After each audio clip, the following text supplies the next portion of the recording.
Culture d'Afrique au cœur d'une nation. L'Afrique, berceau des civilisations, est aujourd'hui victime de la dépravation de ses us et coutumes ancestrales. Son peuple, tombé dans l'acculturation sous les poussées impérialistes et coloniales, cherche ses repères. Musique, cinéma, peinture, sculpture et autres traditions ancestrales. Toute la culture d'Afrique sur Cam'News 24. Oublier ses traditions, c'est perdre ses racines, car l'homme n'est rien sans sa tradition. Madame, monsieur, bienvenue à cette autre édition de Culture d'Afrique sur Cam'News 24. Aujourd'hui, nous nous intéressons au discours des hommes d'église face à la pratique des tradipraticiens. Et pour en parler, nous avons sur ce plateau le docteur Kwimba Etienne, qui nous fait le plaisir de revenir chaque fois qu'on lui adresse une invitation. Il faut rappeler qu'il est naturothérapeute, président de l'Organisation des guérisseurs traditionnels du Cameroun et conseiller municipal à la commune d'arrondissement de Douala-Deuxième. Bienvenue sur le plateau de Culture d'Afrique, docteur Kwimba Etienne. Merci de l'honneur que vous me faites en m'invitant, et je vais dire un très grand bonsoir à vos nombreux téléspectateurs qui sont nombreux à nous regarder, et je voudrais leur promettre qu'ils auront quelque chose à se mettre dans la tête. Encore une fois, merci et bonne écoute. Alors, docteur Kwimba Etienne, on parle là du discours des hommes d'église face à la pratique des tradipraticiens. Il faut d'abord dire que la tradition, parce qu'on parle de tradipraticien, on entend là par la tradition. La tradition est l'ensemble des pratiques, des idées, des connaissances transmises de génération en génération. Et maintenant, selon vous, pourquoi est-ce que les hommes d'église condamnent et taxent même les pratiques des tradipraticiens de maléfiques?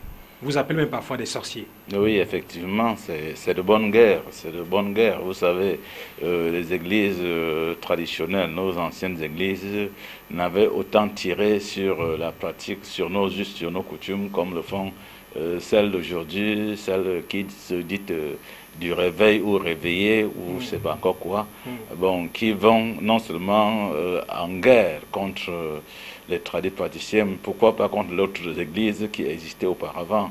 Donc il faudrait bien qu'ils se frayent un chemin, et pour cela, il faut qu'ils apportent une certaine inculturation dans la tête des gens.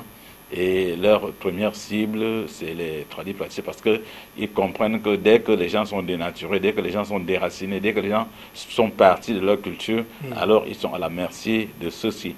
Vous comprenez donc qu'en réalité, ils n'apportent rien à leurs oeuvres, au contraire, ils les appauvrissent davantage. Il faudrait bien qu'ils trouvent la cible, parce qu'ils comprennent qu'en se rendant chez les tradipraticiens, ils seront à l'abri d'un certain nombre de mots qui les minent. Parce que réellement, les gens n'y vont pas beaucoup plus pour adorer Dieu, c'est pour résoudre leurs problèmes. Là, ils promettent le mariage, ils promettent le travail, ils promettent le voyage, ils promettent monts et merveilles, et c'est ce qui fait courir. Et donc pour cela, comprenant qu'ils ne sont pas capables, il faudrait bien qu'ils détournent les gens de leur tradition, sachant qu'en se tournant vers les tradipraticiens, on va les orienter, on va leur dire qu'en fait, nous partons de quelque part, et puis pour aller quelque part, il faut bien savoir d'où on est sorti. Donc nos traditions, nos mœurs et nos coutumes sont des choses que nous ne pouvons pas délaisser, et que ceux-là, parce que si vous écoutez leur langage, ils sont extrêmement outrageants, ils sont même dangereux, parce que il y en a qui disent, vous, au lieu de venir à l'église, vous dites que vous allez en réunion de famille au village, vous croyez que la réunion de famille va donner quoi, alors que ce n'est que l'église, c'est Jésus-Christ et ci et ça. Donc, vous comprenez donc qu'ils détournent les gens non seulement de la médecine traditionnelle ou de la tradipratique, mais de leurs us et de leurs coutumes. Donc, il faut tout simplement dire aujourd'hui que ce discours-là nous fait peut-être croire que avant que la religion occidentale n'arrive en Afrique, les Africains ne croyaient pas à Dieu, ou alors que c'est aujourd'hui, avec l'arrivée de ces églises dites de l'éveil, que les Camerounais, ou alors dans d'autres pays, les Africains, connaissent Dieu, que Dieu n'existait pas. Bon, avec votre permission, docteur Pimba Etienne, nous allons regarder un bout d'un petit reportage à nous concocté par la réalisation de Culture d'Afrique. C'est tout de suite. J'aimerais te dire, ne détruis pas ta vie pour les gens qui ne t'apprécient pas. Il y a des gens qui te considèrent comme si tu étais un vaurien. Et il y a des gens qui te chantent parce que si tu n'es pas là, eux aussi n'arriveront pas à sortir la tête. Tu ne peux pas détruire ta vie on peut comprendre que ça va moyennoter à cause de tes ennemis. À cause de Banguna Nayo. Un seul son. Voilà, nous étions là dans une église avec tout le discours, la prêche de ces hommes d'église à tous ceux qui les écoutent également, tous les fidèles qui les écoutent religieusement, puisqu'on parle de religion. Mais il faut dire quelque chose, docteur Pimba Etienne. Quand on parle de prêtres ou alors des pasteurs, tous ceux qui font dans l'exorcisme, dans un exorciste, c'est une personne qui chasse les démons par une cérémonie ou alors d'autres rituels. Mais est-ce que, selon vous, quelle est la différence qui existe entre un tradit praticien qui soigne par les mots mystiques et un pasteur ou un prêtre exorciste qui exorcise et toujours avec ces cérémonies et ces rituels? Et nous allons comprendre une fois de plus que c'est encore une fois l'inculturation, parce qu'avant l'avènement de la religion, avant l'avènement de toutes ces pratiques-là, nous avions nous-mêmes nos pratiques qui n'étaient pas autant mauvaises, qui n'étaient pas non plus mauvaises, et où on se portait également bien. Donc maintenant, quand nous n'avions pas une histoire écrite, les autres viennent avec leur histoire et nous montrent comment est-ce qu'il faut adorer Dieu et où est-ce qu'il se trouve. On estime qu'il est dans une maison où c'est les hommes eux-mêmes qui l'ont bâti, et que alors que nous-mêmes, du moins dans le temps, nous avions des lieux sacrés où nous partions adorer Dieu. Cela ne veut pas dire que nous ne connaissions pas qu'il existait un Dieu suprême. Mais toutefois, nous l'adorions, tout comme ceux-là. Ils nous ont dit que non, ce n'est pas de cette manière qu'il faut l'adorer, c'est de telle autre manière. Or, l'aboutissement, la terminologie de tout ça, c'est que quoi? Il existe un Dieu maintenant, c'est la manière de l'adorer. Bon, on dit le Dieu d'Abraham, le Dieu d'Isaac, le Dieu de Jacob. Dans toutes nos cultures, il y a des lieux qu'on appelle sacrés. On dit par exemple Dieu de.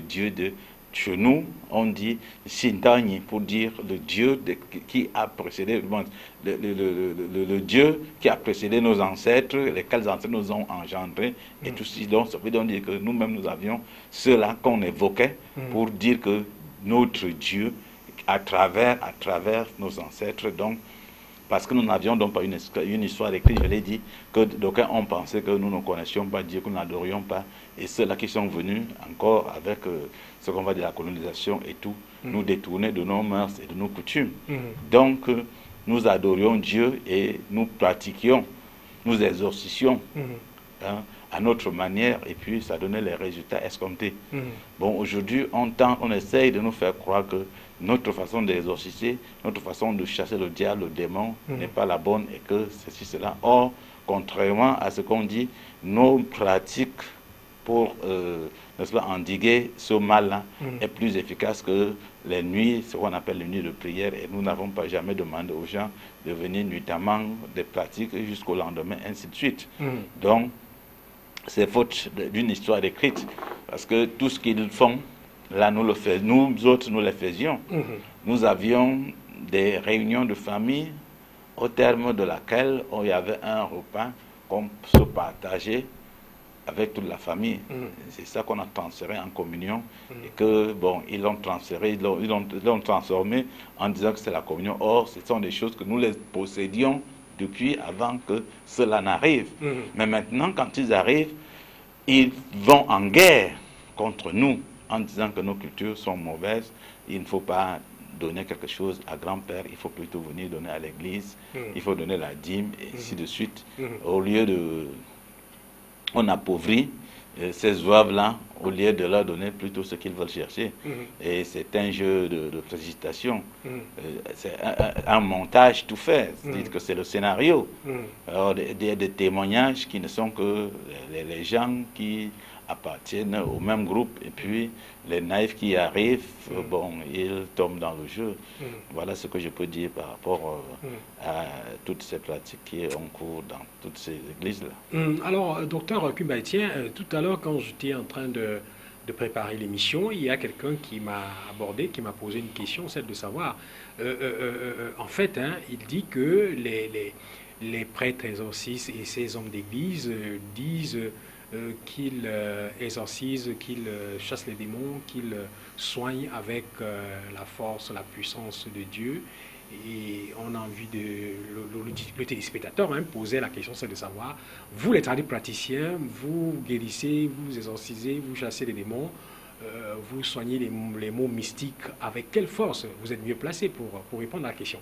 La force est la force divine. Je l'ai dit de l'entrée du jeu qu'en fait, tous nous adorons le même Dieu, mais c'est la manière de s'adresser à lui qui différencie.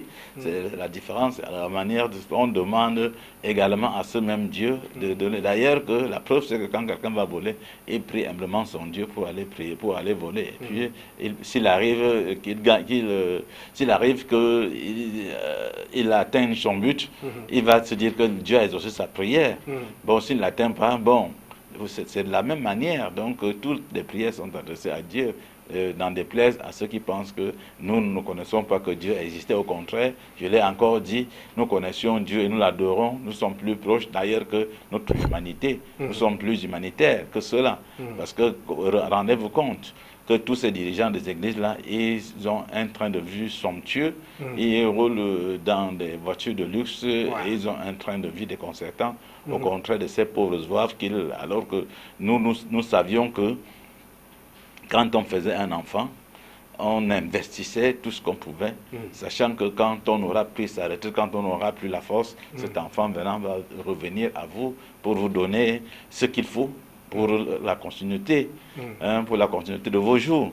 Malheureusement, cela, il vous coupe même, il dit non, il ne faut même pas aller voir ses parents ou ses grands-parents là pour leur donner, mais plutôt c'est chez eux qu'il faut venir. Donc, nous croyons que nous adorons le même Dieu et les pratiques diffèrent. Et je dis donc que les nôtres sont, encore une fois de plus, mieux que celles-là. Bon, en général, on dit que vous, les tradipraticiens, vous utilisez, vous croyez beaucoup plus aux écorces, aux plantes, aux arbres, à ces lieux sacrés-là. Pourtant, ils utilisent la croix, la Bible et autres eaux bénites pour délivrer pour leur cérémonie. Est-ce que c'est tout simplement vrai que vous croyez plus aux écorces et aux plantes? Bien qu'on sait que ces plantes-là, je ne réponds pas à la question, bien qu'on sait que ces plantes-là ont été créées par l'Éternel. Vous avez la réponse à la question. La réponse se trouve dans la question. Donc, on n'invente rien. Au contraire, ce sont les autres qui inventent les croix, la Bible et tout ça. Nous prenons les choses naturelles parce que nous croyons que nous sommes plus proches de la nature. Et donc, nous avons le rapprochement, nous sommes plus sociaux et plus sociables que cela. Donc, nous prenons donc les choses naturelles pour nous soigner, pour soigner ceux qui viennent nous voir. Donc, il n'est pas question de croire que c'est également vrai que les plantes et tout ça, ça regorge certaines forces. Et lesquelles forces ne sont pas forcément des forces négatives, ce sont les forces de la nature. Mais il faut maintenant savoir les utiliser.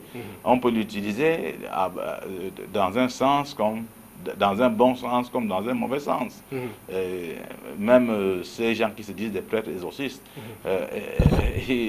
on ne va pas toujours les voir pour du bien, on va les voir même pour les vengeances.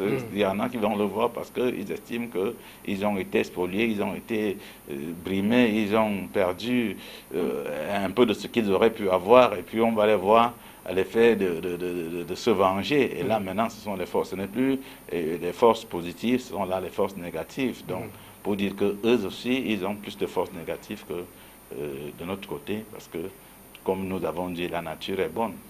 Alors, docteur Kubaïtien, vous savez, avant de préparer une émission comme celle-ci, je fais toujours des recherches, je consulte certaines personnes, mais il y a quelqu'un qui m'a fait une révélation selon laquelle ces hommes d'église, surtout ces exorcistes et autres pasteurs des églises dites de réveil, pardon, c'est-à-dire que vont à la rencontre des tradis praticiens pour avoir certains pouvoirs, ou alors pour pouvoir captiver l'âme, ou alors l'attention de ces fidèles-là. Est-ce que c'est vrai? Oui, effectivement, ce sont des tricheurs. Ils disent une chose et son contraire. Quand ils disent que les tradis praticiens, ils reviennent la nuit, on ne peut pas tout dévoiler sur un plateau. Ils reviennent. Ouais, je pense que les téléspectateurs comprennent. Ils reviennent notamment nous voir parce que, bon, ils s'octroient des pouvoirs qu'ils n'en ont pas, et puis ils estiment qu'ils peuvent avoir des choses en retour, compte tenu, et bon, ils ont besoin de notre concours. Donc, ils disent, ils tirent sur nous en journée, mais nuitamment, ils viennent nous voir pour poser leurs problèmes. Donc, c'est dire qu'ils n'ont pas l'absolu. C'est, pour ainsi dire, une fois de plus, l'inculturation qui fait croire aux gens que le bonheur est ailleurs. Oui, bon, mais il faut le dire. Hein. J'ai un grand ami qui est pasteur de ces églises dites de réveil, mais il ne blague pas avec ses traditions.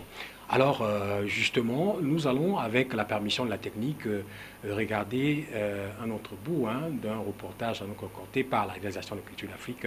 Cette fois-ci, nous allons du côté de l'Ouest pour rencontrer un tradit praticien qui, lui, utilise les écorces et les plantes pour arriver à ses fins, pour aider les gens, pour guérir les gens. C'est tout de suite. Si c'est la traditionnelle Bamniké, cette calebasse, ça traite beaucoup de choses. Il ne peut jamais se renverser. Il est toujours debout. Ça traite la folie, les mauvais esprits, la sorcellerie. C'est un guérisseur Bamniké dans le village Batoufam.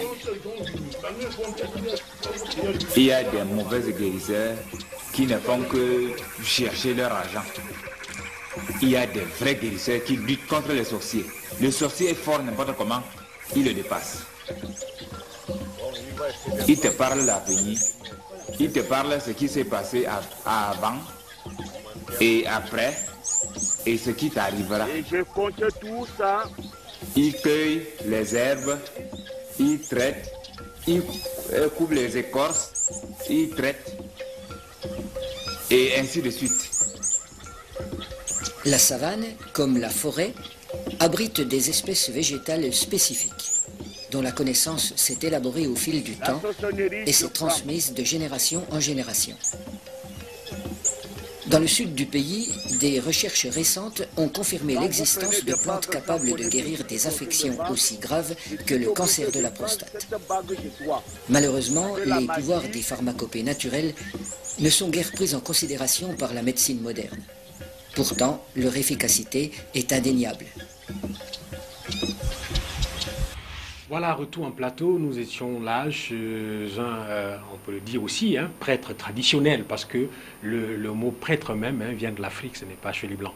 Alors, docteur Kubaïtien, il faut rappeler que vous êtes naturothérapeute, président de l'organisation des guérisseurs traditionnels du Cameroun et conseiller municipal à la commune d'arrondissement de Douala-Deuxième.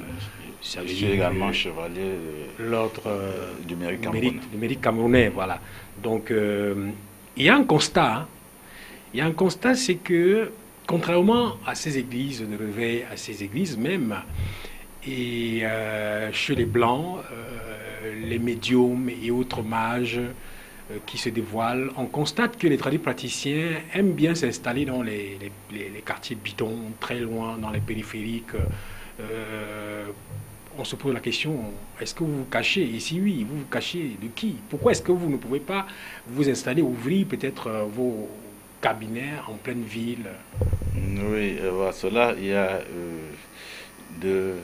explications, il y a deux raisons. Oui. La première raison, c'est que nous sommes proches de la nature, je l'ai dit, et nous n'avons pas besoin de beaucoup de publicité pour démontrer la capacité. Vous savez, quand vous entrez chez un tradit praticien, vous voyez surtout des objets rupestres, vous voyez des masques, des objets d'art, des masques, tout ça. Oui, ça c'est un repère pour la tradition. Vous dites qu'on est proche de la tradition. Donc maintenant, quand vous estimez qu'il faut être... Il y en a qui le font de manière aussi moderne. Je veux dire qu'au-delà de la tradition pratique, il y a qui sont des naturothérapeutes qui ne connaissent que l'addition des plantes pour arriver à soigner les gens. Mais ceci étant, il y a des mots qui s'accompagnent. Vous savez, Dieu, selon la Bible, a créé le monde par la parole.